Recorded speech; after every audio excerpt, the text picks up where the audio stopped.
I never thought a family vacation could turn into the most humiliating moment of my life. My name is Emma Winters, 28 years old, and I've always had a complicated relationship with my father, Richard. He's a successful businessman, always impeccably dressed in his tailored suits, with that commanding presence that makes everyone in the room pay attention. Growing up, I was never quite what he wanted in a daughter. You see, while my younger sister Olivia followed his footsteps into finance, I chose art history. A waste of potential, he called it. But despite our differences, I still craved his approval. So when he invited our entire family to a luxury resort in the Maldives for his 60th birthday celebration, I was genuinely excited. Maybe this would be our chance to reconnect. The resort was everything you'd imagine: crystal clear waters, white sand beaches, and villas that seemed to float on the ocean. As our private shuttle pulled up to the grand entrance, I couldn't help but feel a flutter of excitement. My mother, my sister and her husband, my 2 cousins with their spouses, everyone was chatting excitedly as we entered the marble-floored lobby. Winter's family, checking in, my father announced proudly to the receptionist, a polished young woman with a perfect smile. We should have 5 rooms reserved. I stood slightly behind the group, taking in the breathtaking view through the lobby's floor-to-ceiling windows. The ocean stretched endlessly, painted gold by the setting sun. Of course, Mr. Winters. Let me confirm the details, the receptionist replied, typing away at her computer. We have the presidential suite for you and Mrs. Winters, a deluxe ocean villa for Olivia and James, garden villas for the Clarks and the Thompsons. She continued reading off the room assignments, and I waited for my name, but it never came. Excuse me, I said, stepping forward. I think you miss me, Emma Winters? The receptionist looked confused, checking her screen again. I'm sorry, I don't see a reservation under that name. My father cleared his throat. There must be some mistake. I booked rooms for everyone. But as the receptionist continued checking, my stomach began to sink. The lobby suddenly felt too warm, too crowded. I could feel curious glances from other guests. I'm very sorry, but I don't have any reservation for an Emma Winters, the receptionist said apologetically. My father's face remained impassive. Well, that's strange. I'm sure I included everyone, but he didn't look surprised, not even slightly concerned. And that's when I knew this wasn't a mistake. Dad, my voice sounded small, even to my own ears. Did you forget to book a room for me? The silence that followed was excruciating. My mother looked away, uncomfortable. My sister studied her manicure. My father simply shrugged. I thought you might not make it, with your unpredictable schedule, he said dismissively. You're always canceling family events for some gallery opening or whatever it is you do. The receptionist, clearly sensing the tension, interjected.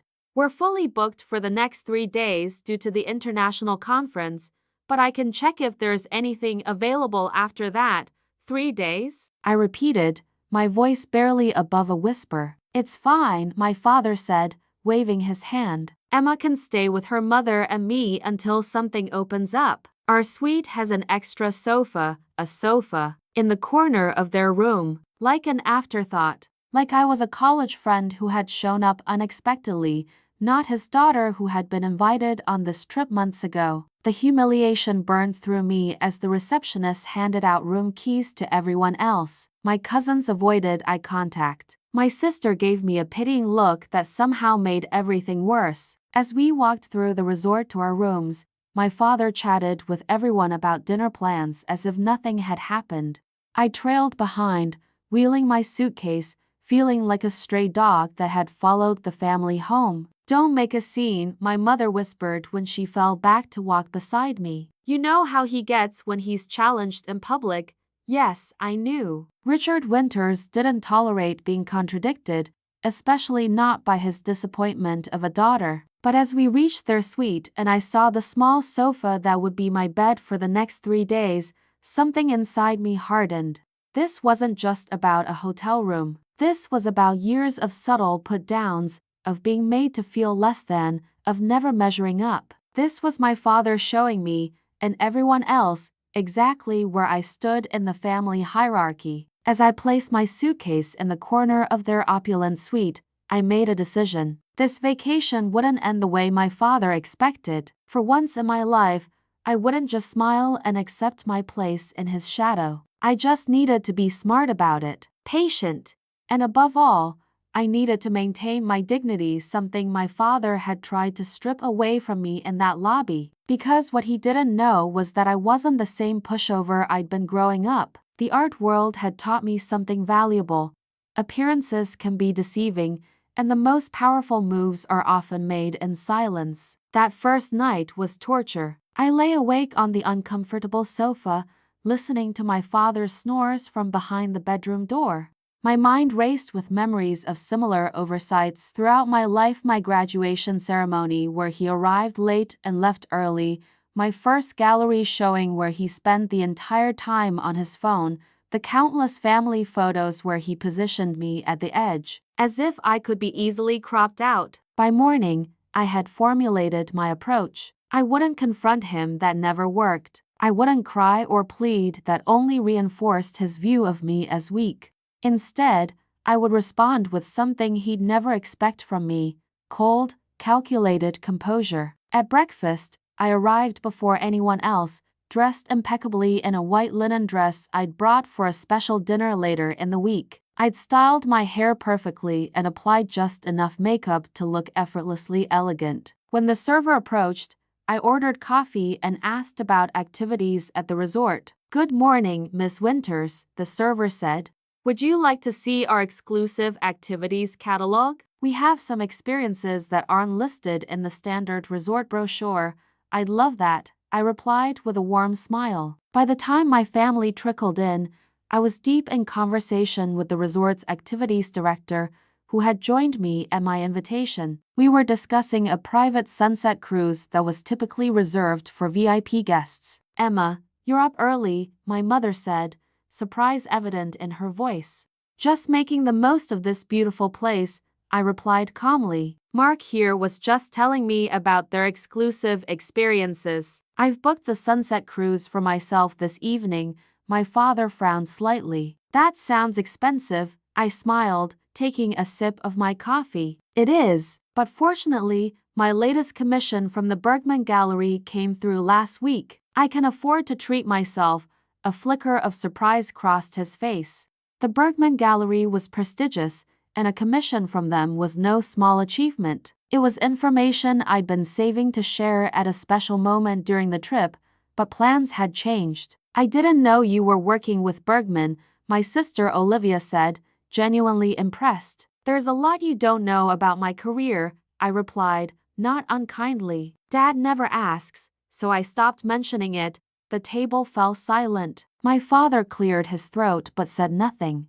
Throughout breakfast, I maintained a pleasant demeanor, engaging everyone in conversation except my father. I asked about my cousin's children, complimented my sister's new watch, discussed travel plans with my mother. To my father, I was politely indifferent, passing him the salt when asked, nodding when he made general statements, but never directly engaging. After breakfast, I excused myself to make a phone call. In reality, I went straight to the concierge desk. "Good morning," I said to the concierge, a distinguished older gentleman named Philip. "I'm in a bit of an awkward situation, and I was hoping you might help me."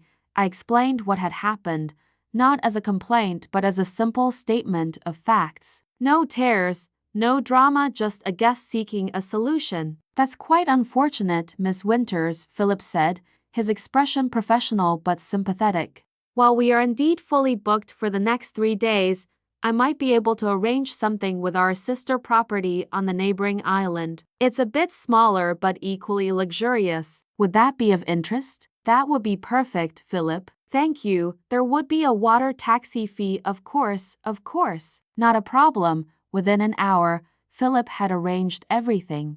I would have my own private villa at the sister resort, with complimentary water taxi service to and from the main island whenever I wished to join family activities. When I returned to my parents' suite to pack my things, my mother was there alone. "Where are you going?" she asked, watching me gather my belongings. I've arranged alternative accommodation, I said simply. Your father won't like that. I folded a blouse carefully before placing it back in my suitcase.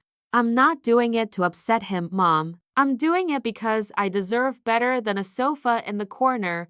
He's paying for this whole trip, Emma. No, he's paying for everyone else's trip. I'll be paying for my own accommodation. As it turns out, my mother sighed. Why must you always make things difficult? I zipped my suitcase closed and looked at her directly. I'm not making anything difficult. I'm simply refusing to be treated as an afterthought. There's a difference. When I informed the family of my new arrangements at lunch, my father's face darkened. So you're abandoning the family vacation? He asked, his tone sharp. Not at all, I replied evenly. I'll be joining all the planned activities. I'll just be sleeping somewhere else. This is unnecessary drama, Emma. The receptionist said they might have a room in 3 days. I took a sip of water before responding. It's not drama to expect the same consideration as everyone else, Dad. And I'm not interested in might. I've solved the problem myself. With whose money? He challenged. Mine, I said simply. I've been quite successful lately. Perhaps if you'd asked about my career at any point in the last few years, you know that. The table fell silent again. My sister looked uncomfortable. My cousins suddenly found their seafood salads fascinating. Well, my father finally said, his voice tight. If that's what you want. It's not about what I want, I replied, my voice still calm and controlled. It's about what I deserve. As I left the table to meet the water taxi, I could feel my father's eyes burning into my back. But for the first time in my life, his disapproval didn't crush me. Instead, it fueled my resolve. My villa at the sister resort was spectacular, a private over-water bungalow with a glass floor section where I could watch colorful fish swim beneath me. It was actually more luxurious than the rooms my cousins had at the main resort. That evening, as I prepared for my sunset cruise, I received a text from my sister Olivia. Dad's furious. Says you're being childish and attention-seeking. Mom's upset too. Do you want me to try to smooth things over? I typed my response carefully. There's nothing to smooth over. I'm still participating in all family activities. I've simply arranged my own accommodation since Dad didn't. I'll see everyone at breakfast tomorrow.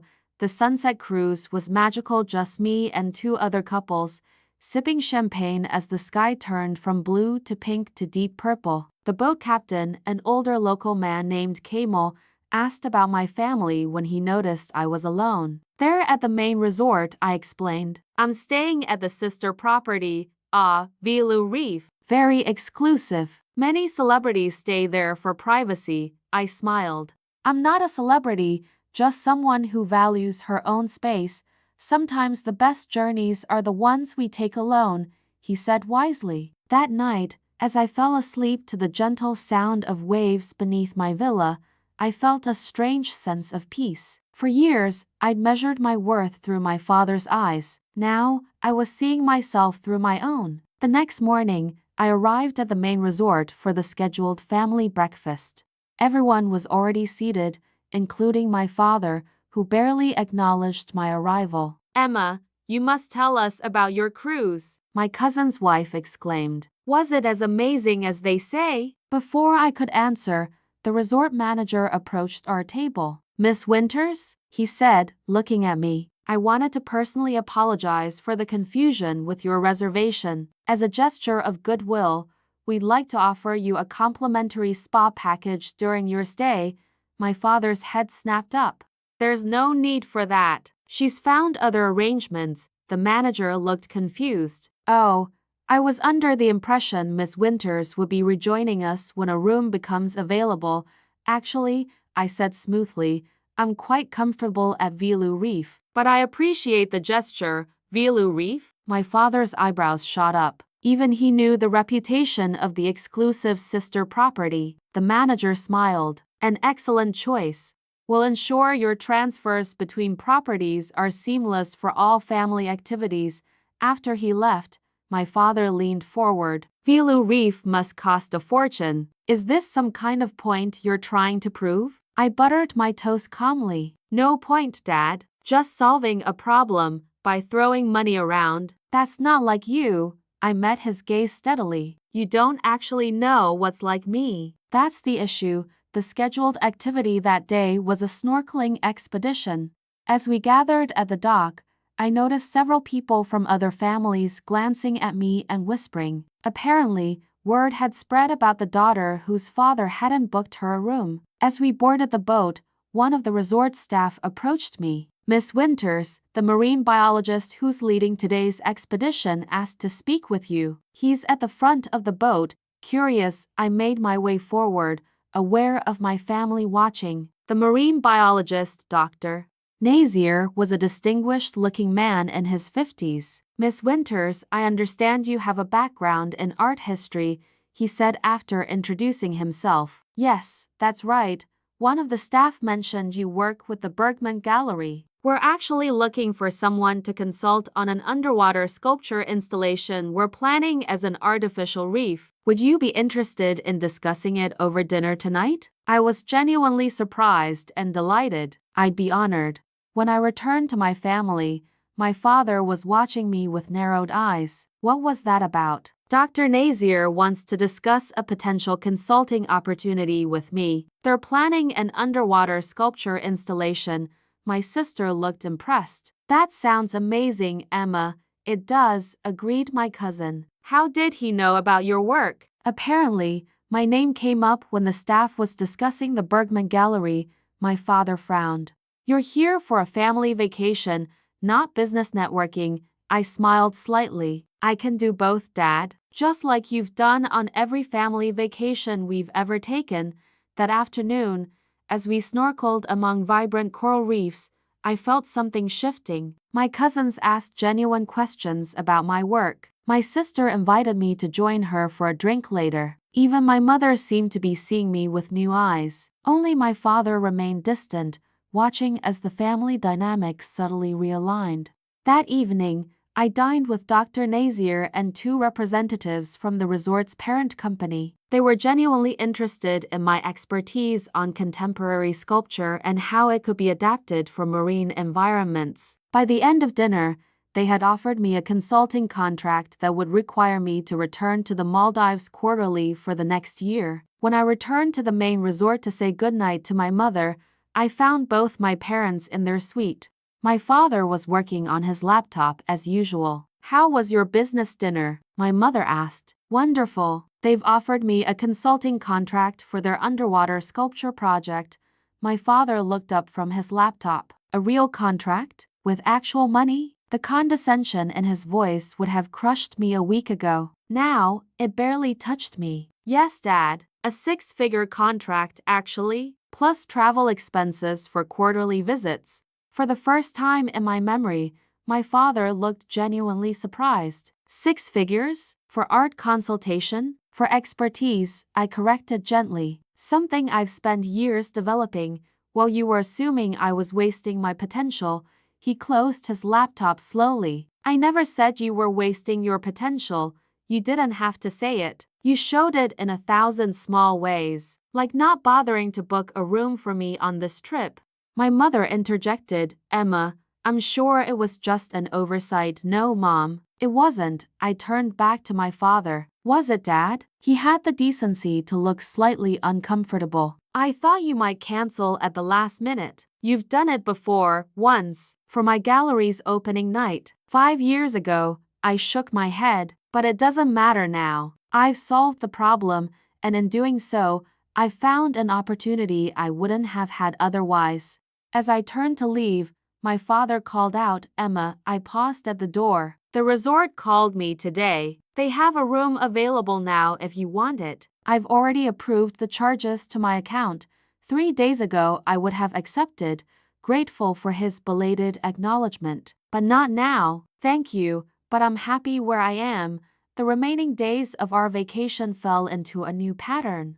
I would join the family for activities and some meals, but I also carved out time for myself, meeting with Dr. Nazier and his team, enjoying the amenities at Vilu Reef, and even making friends with other guests. What surprised me most was how my family began to orbit around me rather than my father. My cousins asked if they could visit my villa. My sister wanted to know more about my work. Even my mother began to see me with new eyes, asking questions about my life that she'd never bothered to ask before. My father watched all of this with a mixture of confusion and something that looked almost like respect. On the 5th day of our trip, the family had planned a formal dinner to celebrate my father's birthday.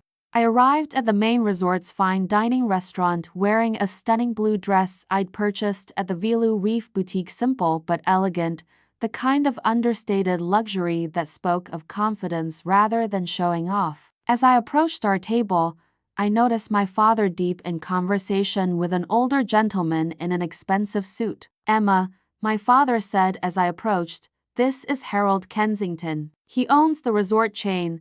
I smiled and extended my hand. "It's a pleasure to meet you, Mr. Kensington." To my surprise, he broke into a wide smile. "Ah, the art historian. Nazir has told me all about you and your brilliant ideas for our underwater installation." "I was just telling your father how fortunate we feel to have connected with you." My father's expression was unreadable. "Yes, quite a coincidence." "Not coincidence, Richard, serendipity." Harold laughed. "Sometimes the universe has plans we don't anticipate." "Will you join us, Miss Winters? I'd love to hear more about your vision for the project."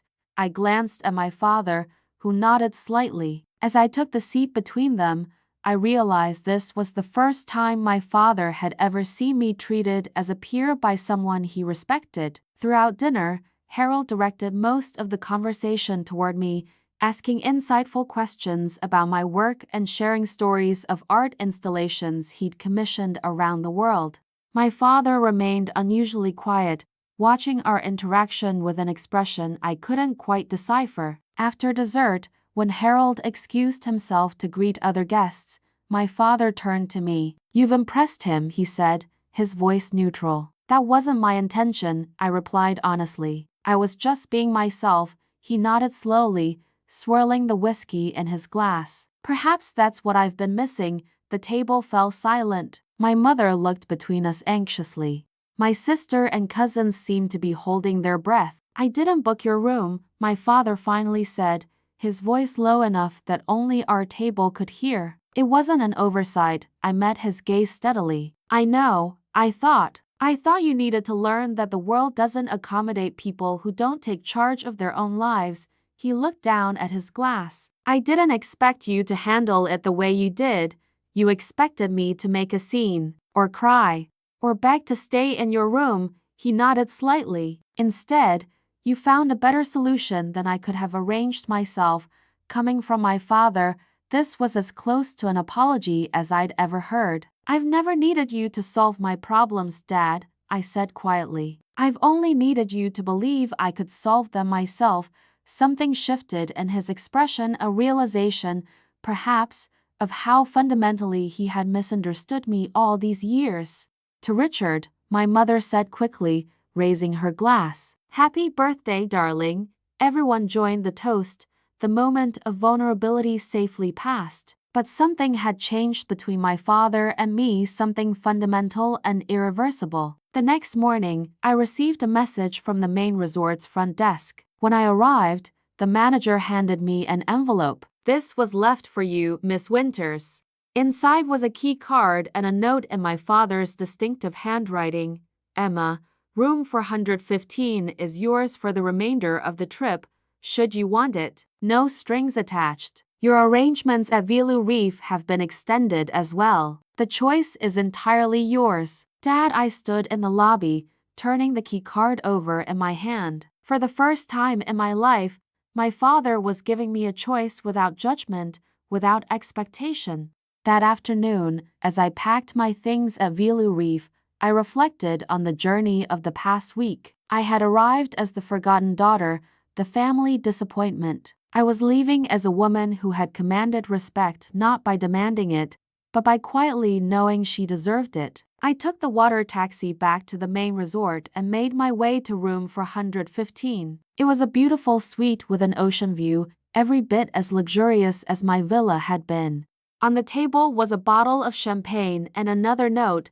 I've never been good at saying I'm wrong. Consider this a start. I smiled, placing the note back on the table. Then I unpacked my suitcase, hanging my clothes in the closet that should have been mine from the beginning. At dinner that night, I took my place at the family table. No one mentioned the room change. No grand gestures were necessary. My father simply nodded at me, a quiet acknowledgement that something had shifted between us.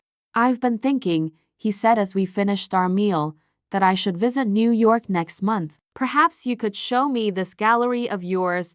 It wasn't effusive. It wasn't emotional. But from my father, it was everything. I'd like that, I replied simply. As the sun set on our last evening in paradise, I walked along the beach alone, watching the sky turn from gold to deep blue.